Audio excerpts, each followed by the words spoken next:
Vamos a leer esta mañana en Juan, el Evangelio según Juan, el capítulo 4 y el versículo 28 hasta el 42.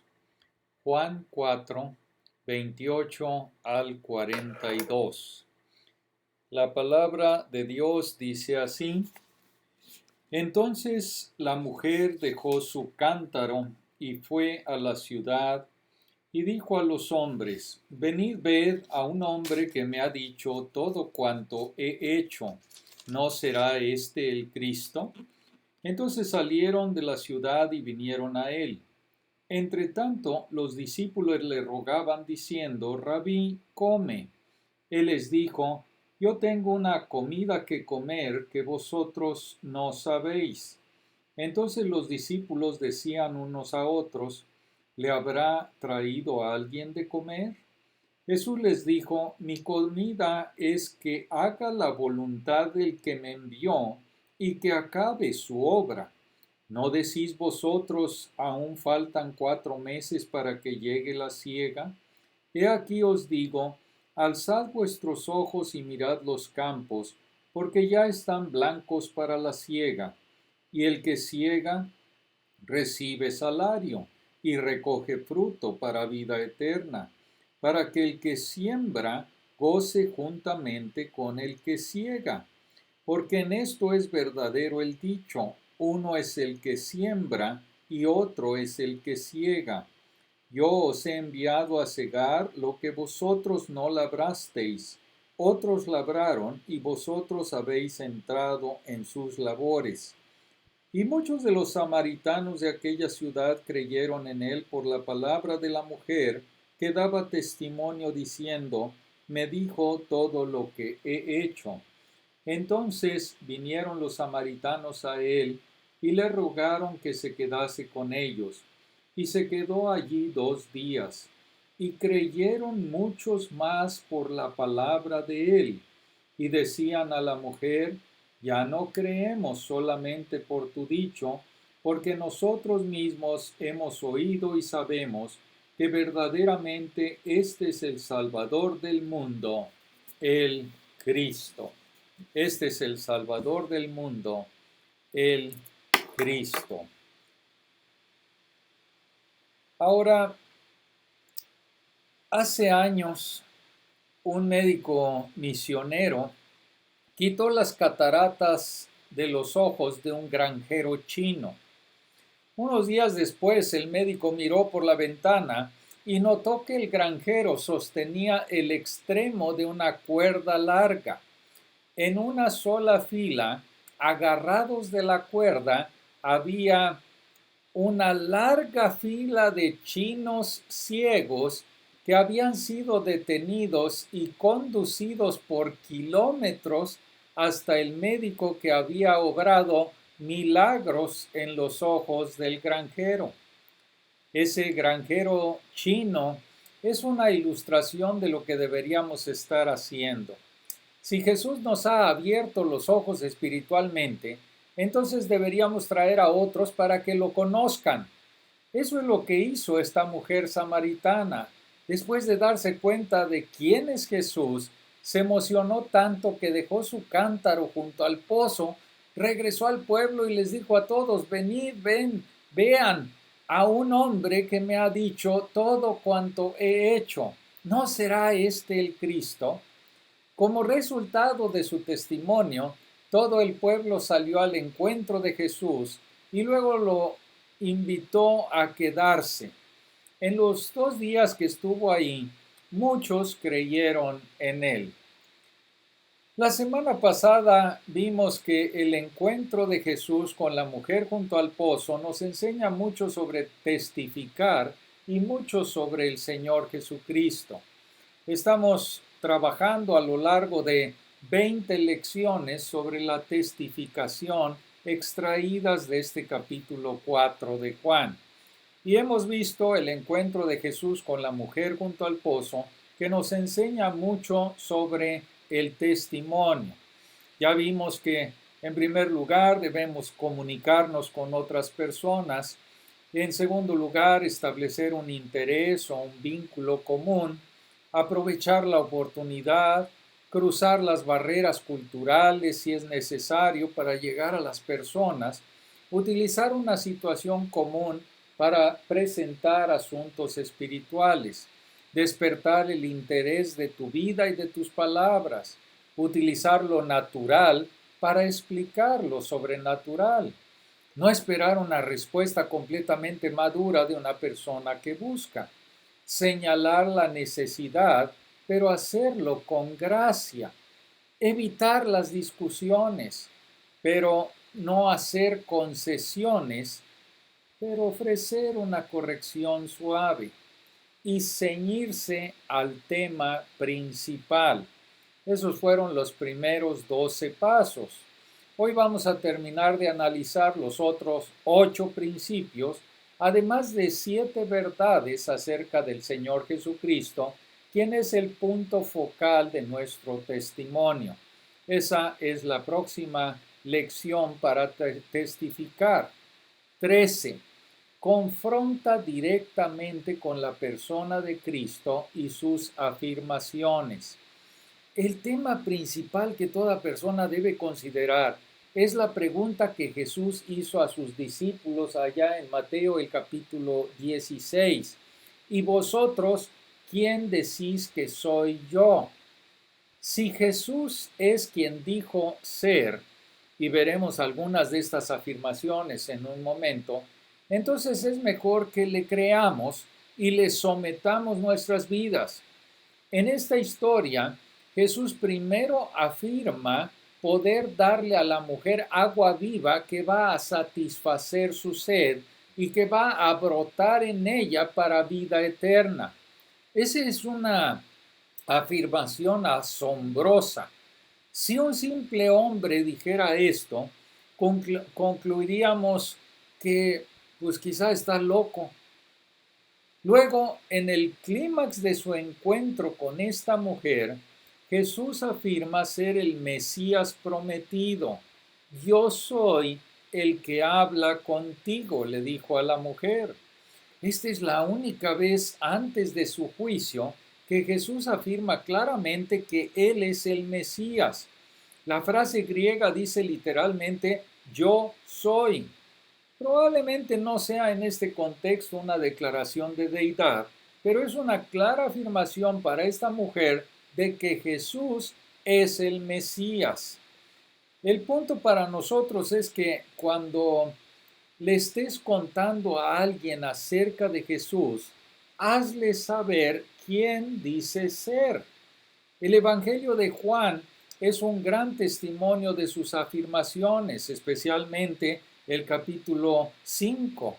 Además, puedes enseñarles Primera de Corintios, el capítulo 15, donde Pablo afirma que si Jesús no resucitó de entre los muertos, nuestra fe es inútil, es vana.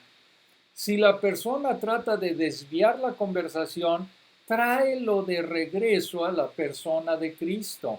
Él es todo en nuestro testimonio. 14. Para ser testigo, sé un adorador.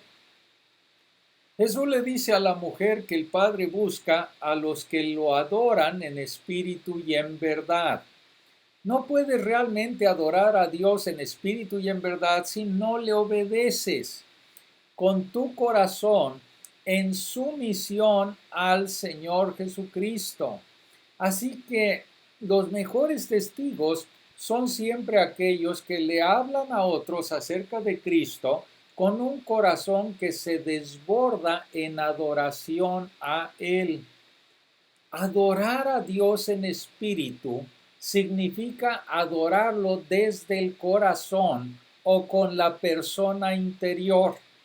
Esto ataca a la hipocresía. Una de las objeciones más comunes que tú vas a escuchar cuando hables con otros acerca de Cristo es que hay demasiados hipócritas en la iglesia. La respuesta es sí, tienes razón. También hay muchos hipócritas fuera de la iglesia. Pero, ¿qué haces con Jesús? Pero si nuestro testimonio es un desbordamiento de nuestra adoración, entonces al menos no seremos testigos hipócritas. Adorar a Dios en verdad significa adorar al único Dios verdadero, tal como Él se ha revelado a sí mismo en su palabra y a través de la persona del Señor Jesucristo, la palabra viva. Esto ataca a la idolatría. Como vimos la última vez, si alguien adora a Dios como quiera que le conciba, está adorando a un ídolo, un Dios hecho por el hombre. Aquellos que adoran a Dios en verdad se dan cuenta de que Él es tanto un Dios de amor como también un Dios de santidad y de juicio. De modo que van a testificar con sinceridad, sin suavizar la justicia de Dios para hacerlo a Él más accesible. 15. Concéntrate en la necesidad de una comunión de corazón con Dios en oposición a la religión externa. La mujer acaba de mencionar el debate de siglos de antigüedad en el que los samaritanos afirman que el monte Gerizim es el lugar adecuado para adorar, pero los judíos afirman que Jerusalén es el lugar adecuado. Pero Jesús afirma que el problema real no es la religión externa, sino que la persona adore a Dios en espíritu y en verdad. Ahora, cuando testificas, invariablemente te vas a encontrar con personas que piensan, estoy bien con Dios porque voy a misa, estoy bien con Dios porque voy a la iglesia de vez en cuando, y confunden los rituales del cristianismo con la realidad de una comunión de corazón con Dios a través de conocer al Señor Jesucristo personalmente. El apóstol Pablo había estado allí. Era un fariseo celoso de su religión. Pero cuando Pablo se encuentra con el Señor Jesucristo resucitado, consideró su religión como basura por la excelencia del conocimiento de Cristo Jesús, su Señor. Pregunta a la persona a la cual estás testificando, ¿cuánta observancia religiosa se necesita para entrar al cielo? Es como cuando éramos niños y nos perforaban una tarjeta de asistencia a la asamblea. Ahora, perfora Dios tu tarjeta de asistir a la iglesia para que cuando obtengas suficientes puntos estés dentro del cielo. Claro que no. La Biblia es clara en que nuestros corazones deben ser rectos delante de Dios mediante la fe en el Señor Jesucristo. Dios mira nuestros corazones, no mira nuestros rituales religiosos. 16. Cualquiera que haya conocido a Jesús puede ser un testigo. Aquí está esta mujer, una mujer inmoral que ni siquiera ha tenido tiempo de arreglar su vida con un hombre que ni siquiera es su esposo. Ella no conoce nada de teología correcta. De hecho, probablemente todavía tiene mucha teología incorrecta de esa religión de ella, que es la religión samaritana. En su emoción, sus palabras fueron algo exageradas. El Señor Jesús no le había dicho todo lo que ella había hecho, no había memorizado un plan o esquema claro de salvación, pero se emocionó tanto por haber conocido a Jesús que deja su cántaro y corre de regreso al pueblo y con entusiasmo les cuenta a todos sobre este hombre extraordinario que acababa de conocer. Tu testimonio acerca de lo que Cristo ha hecho para salvar tu alma es una manera poderosa a través de la cual el Señor llega a los demás. El testimonio de esta mujer es un ejemplo de cómo Dios puede usarte. Puede que no sepas mucho, pero si el Señor Jesús ha perdonado tus pecados, puedes invitar a la gente a venir y ver. ¿Se acuerdan de el ciego cuyos ojos abrió Jesús cuando los fariseos trataron de atrapar a ese ciego en un debate teológico? Aquel ciego simplemente dijo en Juan 9, si es pecador, no lo sé. Una cosa sé, que habiendo sido ciego, ahora veo. Es bastante difícil discutir con eso, ¿no es cierto? Por cierto, la mujer también nos muestra que una forma eficaz de testificar es hacer preguntas en lugar de intentar ganar discusiones. Ella pregunta un tanto tentativamente, ¿no será este el Cristo? Ahora, si hubiera ella afirmado con valentía que Jesús era el Cristo, los hombres de aquella aldea probablemente se habrían reído de ella. Pero su pregunta despertó su curiosidad de ir a averiguar por ellos mismos. 17. Pon las oportunidades espirituales antes que tus necesidades físicas. Los discípulos habían ido a la ciudad a comprar el almuerzo y regresaron con la comida, pero Jesús no estaba interesado en comer. Él les dice en el versículo 32, yo tengo comida que comer que vosotros no sabéis. Como de costumbre, los discípulos se concentraron en lo físico, no en lo espiritual. Entonces se preguntan si alguien le había traído algo de comer a Jesús. Jesús responde en el versículo 34, mi comida es que haga la voluntad del que me envió y que acabe su obra. Y este punto se relaciona con lo que dice Colosenses el capítulo 4, el versículo 5, andad sabiamente para con los de afuera, redimiendo bien el tiempo. También con lo que vimos la semana pasada acerca de buscar las oportunidades para testificar. Si nuestras mentes están consumidas por lo hambrientos o cansados que estamos, no estaremos enfocados en buscar oportunidades para contarles a otros acerca del Señor Jesús. Y no aprovecharemos esas oportunidades. Vale la pena posponer e incluso perder una comida, si es necesario, para tener la oportunidad de hablar con alguien sobre el Señor Jesús y la gran salvación que Él ofrece. De hecho, nuestro Señor Jesucristo dijo que era su verdadero alimento hacer la voluntad del Padre y cumplir su obra.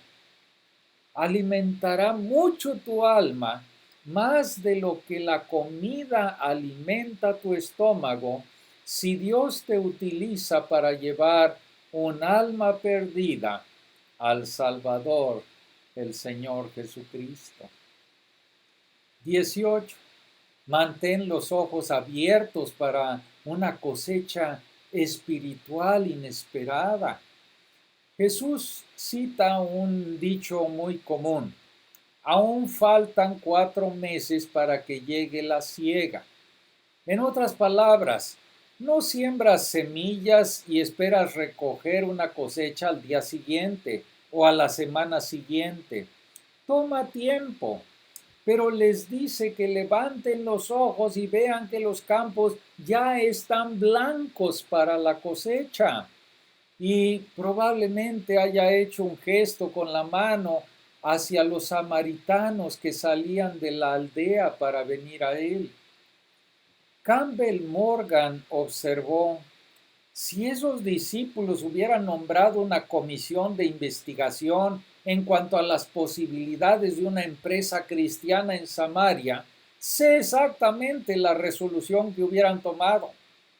Es indudable que Samaria necesita el mensaje de nuestro Maestro, pero no está preparada para recibirlo. Primero se debe arar, luego sembrar y luego esperar. Está necesitada, pero no está lista. Pero el Señor Jesús dijo, están equivocados. Esta ciudad necesitada ya está lista. ¿Alguna vez has mirado a alguien y has concluido, esta persona es un candidato poco probable para el Evangelio? No parece del tipo que va a la iglesia. No va a querer escuchar lo que tengo que compartir. Pero ¿cómo lo sabes? No puedes ver lo que Dios ha estado haciendo para preparar el corazón de aquella persona. Es Dios quien atrae los pecadores y da la cosecha. Necesitamos ser fieles para compartir las buenas nuevas, incluso cuando nos parece poco probable que las personas puedan responder. 19. La siembra es necesaria para cosechar. Bueno, este es otro de esos principios que parecen demasiado obvios para enunciar, pero a menudo lo olvidamos. Esperamos cosechar sin sembrar. Nos preguntamos por qué no vemos a la gente venir a Cristo, pero a menudo la respuesta es simple, porque no he sembrado ninguna semilla. Por lo menos comienza a orar por oportunidades para compartir el Evangelio con otros. Anota una lista de las personas con las que tienes contacto regular que no conocen a Cristo. Comienza a orar por su salvación y para que Dios te dé la oportunidad de hablar con ellos sobre el Salvador bendito. Para recoger una cosecha, tenemos que sembrar la semilla. 20. Cuando levantas una cosecha, probablemente otros hayan sembrado antes que tú. El Señor Jesús dice en el versículo 38, yo os he enviado a cegar lo que vosotros no labrasteis. Otros labraron y vosotros habéis entrado en sus labores. Los discípulos estaban entrando en la cosecha de la semilla que Jesús había sembrado con la mujer mientras estaban ellos comprando el almuerzo. Si Dios te da el gozo de llevar a otra persona a la fe en Cristo, es casi seguro que no eres el primero en compartir la palabra de Dios con él. Algunos estudios han demostrado que a veces se necesita un promedio de 7 veces para que un incrédulo escuche el Evangelio antes de responder favorablemente. J.C. Ryle señala que esta historia muestra la gracia soberana de Dios en la salvación. Los judíos habían estado expuestos repetidamente a las enseñanzas y milagros de Jesús, pero en su mayor parte no respondieron. Los samaritanos solo tuvieron 2 días de la enseñanza de Jesús y ningún milagro, y sin embargo respondieron al mensaje. Nuestro trabajo es sembrar la semilla en fe y sembrar la semilla en oración. El trabajo de Dios es usar el Evangelio para traer almas de la muerte a la vida. Probablemente puedas extraer aún más principios para testificar de esta historia, pero antes de terminar, quiero extraer 7 lecciones sobre la persona de nuestro Señor Jesucristo. El encuentro de Jesús con la mujer junto al pozo nos enseña mucho sobre nuestro Salvador bendito. Jesucristo es el punto focal tanto del Antiguo como del Nuevo Testamento. Él es el único Salvador del mundo, por lo que nuestro testimonio debe centrarse solamente en Él. Si tu conversación sobre el Evangelio se desvía por la tangente, tráela de regreso a Jesucristo. Aquí hay 7 verdades acerca de él en esta historia. La primera verdad: Jesucristo es completamente humano. Jesús estaba cansado, hambriento y sediento, lo que apunta a su plena humanidad. En nuestros días es más probable que los cultos nieguen la deidad de Jesús que su humanidad. Pero fíjense que en la iglesia primitiva, una herejía llamada docetismo enseñó que Jesús no era verdaderamente humano, solo parecía ser humano. Los gnósticos también enseñaron que el cuerpo es malo, por tanto Jesús no pudo haber tenido un cuerpo humano real. Pero negar la humanidad de Jesús es negar que Él es el Salvador. Para llevar nuestro pecado en la cruz, Jesús tenía que ser completamente humano, pero sin ningún pecado personal. Además, la humanidad plena de Jesús nos asegura que Él es un sumo sacerdote comprensivo, que puede comprender nuestras necesidades. Por lo tanto, podemos acercarnos a Él y saber que Él nos va a recibir y nos va a ayudar en nuestras aflicciones y en todas nuestras necesidades. En segundo lugar, Jesús es completamente Dios. Jesús sabía todo acerca de esta mujer sin que nadie se lo dijera. Hay momentos en que Dios revela información secreta sobre las personas a uno de sus profetas y la mujer reconoce a Jesús como profeta, pero probablemente Juan quiera que aquí veamos un destello del poder sobrenatural del Señor Jesucristo. Él es omnisciente. En Juan capítulo 1, versículos 1 al 3, Juan muestra que Jesús es mucho más que un profeta. Él es Dios, el creador de todas las cosas. Si Jesús no es completamente Dios, entonces no puede salvarnos de nuestros pecados. Como dijo una vez el obispo Moule, un Salvador que no es del todo Dios es un puente que está roto en el otro extremo. Los sectarios te dirán que Jesús nunca afirmó ser Dios. Llévalos a Juan el capítulo 5, donde los judíos lo acusan de hacerse igual a Dios y Jesús les muestra por qué su afirmación es válida. En Juan 8 Jesús dijo: antes que Abraham fuese, yo soy. En Juan 10 Jesús dijo: yo y el Padre uno somos. En Juan 14 Jesús le dice a Felipe: el que me ha visto a mí, ha visto al Padre. En Juan 20 Tomás ve a Jesús resucitado y declara: Señor mío y Dios mío. Y el Señor Jesús acepta y afirma la adoración de Tomás, que sería una blasfemia si él no fuera Dios. Déjenme darles otros 2 pensamientos rápidos aquí. Primero, puedes pensar que el conocimiento divino de Jesús acerca del pasado de esta mujer le dio una ventaja al testificar que nos falta a nosotros. Por lo general, no sabemos qué pudo haber hecho en el pasado la persona a la cual estamos testificando.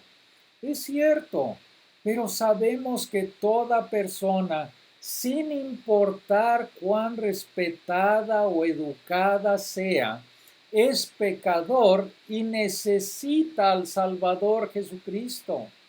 Cada persona ha violado su propia conciencia y algún día se presentará ante Dios para responder por cada pecado de pensamiento, de palabra, de acción, y necesita el perdón de Dios, necesita creer en el Salvador Jesucristo. En segundo lugar, Jesús no solo conocía el pasado de esta mujer, además, Él conoce tu pasado y el pasado de la persona a quien tú le estás testificando. Hebreos, el capítulo 4, el versículo 13 dice, no hay cosa creada que no sea manifiesta en su presencia. Antes bien, todas las cosas están desnudas y abiertas a los ojos de aquel a quien tenemos que dar cuenta. Puedes tratar de esconder tus pecados de Jesús ahora, solo para que sean expuestos y ser encontrado culpable en el día del juicio.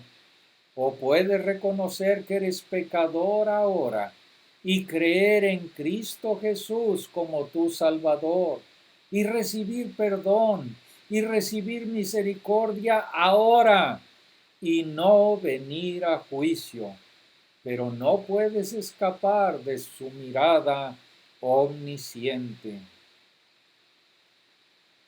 En tercer lugar, Jesús estaba preocupado por las personas a quienes su cultura despreciaba. Los judíos despreciaban a los samaritanos y pensaban que era una pérdida de tiempo enseñar verdades espirituales a las mujeres. Pero el Señor Jesús hizo a un lado estos prejuicios culturales y muestra compasión y preocupación por esta mujer samaritana inmoral. Si estamos creciendo a semejanza de nuestro Salvador, estaremos creciendo en compasión y amor por las personas perdidas. Cuarto, Jesús puede dar agua viva y vida eterna. Solo Dios podía hacer la afirmación que Jesús hace en el versículo 14, de darle a esta mujer agua viva, que sería en ella una fuente de agua que brota para vida eterna. Anima a aquellos a quienes testificas a leer el Evangelio de Juan, a tomar nota de las asombrosas afirmaciones del Señor Jesús. ¿Qué simple hombre podría afirmar que podía dar agua viva que saciara para siempre la sed de alguien, agua que brotará para vida eterna? Como señala C.S. Lewis, Jesús es un mentiroso o un lunático o es Señor de todo, como afirmaba ser. Invita a las almas espiritualmente sedientas a beber de Cristo. Quinto, Jesús es el Mesías. La declaración de Jesús a esta mujer samaritana de que Él era el Mesías prometido fue la revelación más directa de Él mismo a cualquiera fuera de los 12. Es un ejemplo reconfortante y atractivo de la disposición del Señor Jesús a revelarse a quienes no lo merecen. Como el Mesías prometido, como el ungido prometido, Jesús cumplió más de 300 profecías hechas sobre él en el Antiguo Testamento. Juan escribió en su Evangelio en el capítulo 20, para que crean que Jesús es el Cristo, para que crean que Jesús es el Mesías, el Hijo de Dios, y para que creyendo tengan vida en su nombre. Sexto, Jesús fue enviado por Dios e hizo la voluntad de Dios. Este es un tema frecuente en Juan, que Jesús no vino a esta tierra solo, sino que fue enviado por el Padre a morir en la cruz por nuestros pecados. Ningún simple hombre podría afirmar que descendió del cielo para hacer la voluntad de su Padre. La gente necesita enfrentarse a las afirmaciones divinas y únicas del Señor Jesucristo. Y séptimo, Jesús es el Salvador del mundo. Juan puede pretender algo de ironía que mientras el propio pueblo de Jesús lo rechazó, los despreciados samaritanos proclamaron que Él era el Salvador del mundo. Juan quiere que todos sus lectores sepan que Jesús no es solo el Salvador de los judíos, también es el Salvador de cualquier persona, de cualquier raza que crea en Él para vida eterna. Tal vez tú tengas un trasfondo religioso mezclado, como lo eran los samaritanos. Quizá tengas un pasado y un presente pecaminosos, como lo tuvo la mujer samaritana. Tal vez hayas arruinado varios matrimonios, como lo hizo ella. Jesús vino para ser tu Salvador. ¿Confiarás en Él? La salvación del pecado y el juicio que ofrece el Señor Jesucristo no es automática. Los samaritanos creyeron en Él porque oyeron y llegaron a saber que Jesús es en verdad el Salvador del mundo. Si tú aún no lo has hecho, el Señor Jesús quiere que creas en Él como tu Salvador. Y si ya crees en el Señor Jesús como Salvador y Señor, Él quiere que seas como esta mujer, que le cuentes a tus conocidos acerca de este hombre único, que es Dios en carne humana, que desnuda los pensamientos y las intenciones de tu corazón, pero no lo hace para avergonzarte, sino para salvarte de tus pecados. Amén.